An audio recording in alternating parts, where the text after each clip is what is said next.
అత చిన్నప్పుడు నా గుండెకు సురక్షిత ఆశ్చర్యమే. పట్టుకుని నడిపిన మొదటి అడుగు. నా జీవితానికి మొదటి విద్య. సాయంత్రం పొలాల మధ్య కూర్చొని తన గొంతులోని కథలు వినించేవాడు.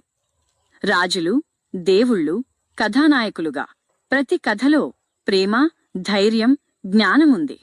వర్షం పడితే అతని భుజానికి ఆనుకుని కూర్చుంటే ప్రపంచమంతా సురక్షితంగా, సంతోషంగా అనిపించేది. ఒకరోజు చదువు కోసి ఊరిని వదిలి వెళ్లాల్సి వచ్చింది. కాని తాత ఆశీర్వాదం నా వెంటనే ఉంది. కాలం మారింది.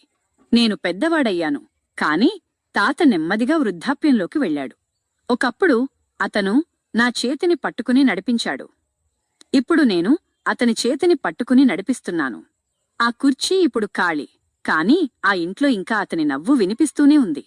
ఇప్పుడు నా పిల్లాడిని మోకాలిపై కూర్చోబెట్టి కథలు